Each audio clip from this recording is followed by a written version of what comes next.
Welcome back, everyone.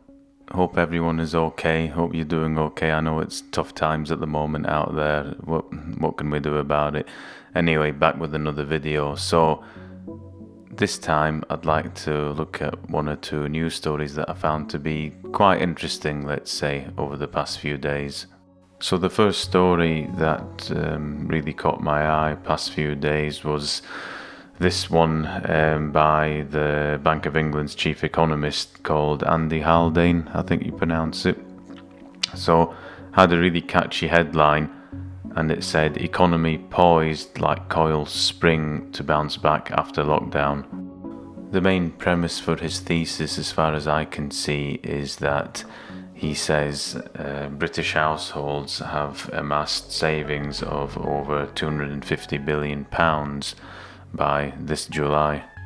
Now, even though I really don't agree with his assessment of the economy, I can't blame the guy for saying what he has to say. I think people in his sort of position, senior position within the Bank of England, it's his job to talk up the economy, even though the figures say otherwise. So I'm going to try and explain why I think Mr. Haldane is wrong and why his optimism is going to be short-lived. Don't get me wrong, it was a catchy headline that made the news a few days ago, but I think they're going to be proved wrong when the figures start coming through and the real impact of the pandemic is going to hit home. So around the same time as this story came out, Britain's GDP figures came out, and you can quite clearly see by the headlines, Britain economy suffers biggest slump in 300 years amid COVID-19 lockdowns. So the main reason that I disagree with his assessment of the economy is quite simply the national debt, which is just absolutely crazy. It's actually recently hit over £2 trillion, which is equivalent to the entire economic output of the UK. Now, this is just crazy figures, crazy numbers, and it reminds me of Banana Republic sort of figures.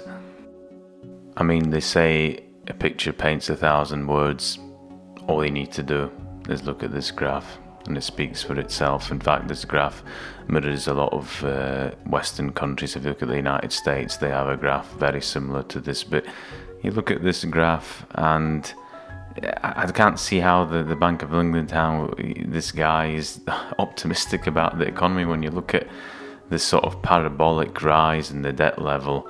How can anyone be optimistic about the economy? It's just like, I mean, for a start, how are you going to service these debt levels? How are you going to convince foreign investors to buy your government bonds?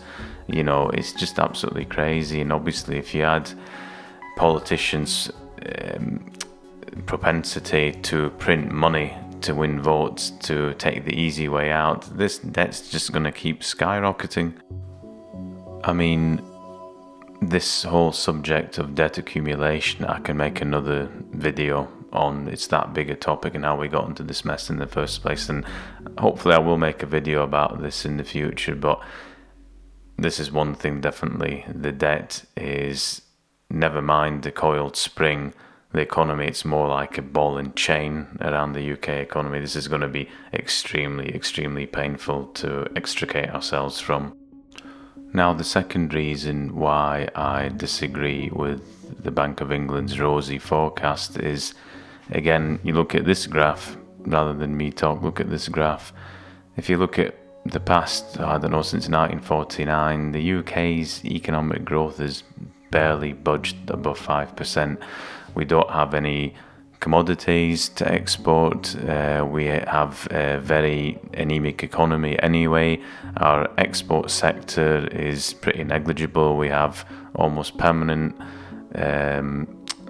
public deficits, current trade deficits. I mean, barring some sort of economic miracle, which I really cannot see happening, it's very, very difficult to see sort of GDP year-on-year growth to ever get above 5% for the foreseeable future, and that's a problem when you've got really low, mediocre sort of growth. You're never going to pay off your debts. You're never going to get into current account surplus. So it's you know, the debt's going higher, the population's getting older, GDP is just stagnant, you know. I mean, it's just the currency's sort of losing its value because of all the money printing. So it's by default we are all going to have a lower standard of living, pandemic or no pandemic. So yes, maybe in the spring of 2021, yeah, we might get a bit of a bounce back, but that's not really saying much because the levels are already so depressed. The bounce back's going to be really short-lived anyway. I don't think it's going to be anything to shout home about, but I can guarantee the press will make a real massive thing about it, you know, sort of claiming that the economy is back on track and this, that and the other, but obviously it's just all garbage. Another reason why I am not optimistic about the economic recovery, or the so-called economic recovery, is, again, look at this graph, look at the number of people out of work in 2021. It's unbelievable. I mean, we're talking almost 1 million people who've lost their jobs, a lot of them in retail, things like that, and probably a lot of them jobs are never going to come back. That's almost 1 million people less paying taxes in the workforce. It's not good at all. So yeah, you can see, you know, the Bank of England, they might say we're going to have one great spring, one great summer, whatever, 1 quarter of great economic growth, but really, I mean, that's just going to fade away. You know, that's going to be a one-hit wonder.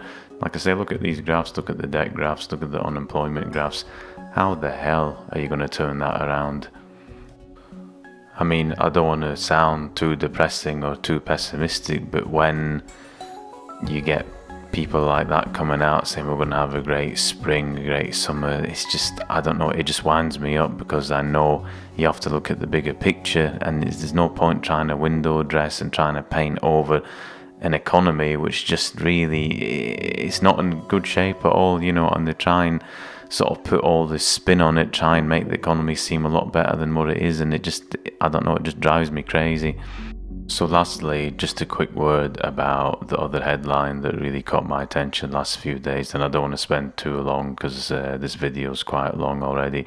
So this one is COVID-19 10-year jail sentences appropriate for lying at the UK border, says Transport Secretary Grant Shapps.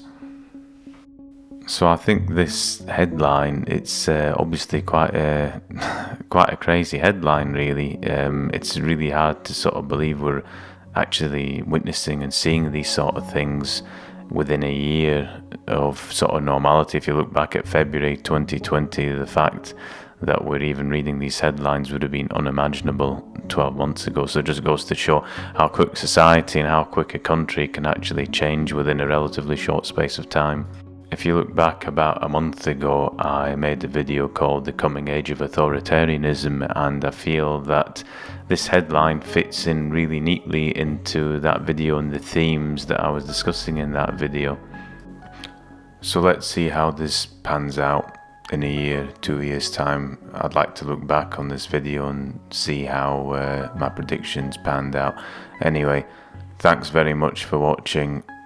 Appreciate your views and hope to see you soon. Thanks, bye.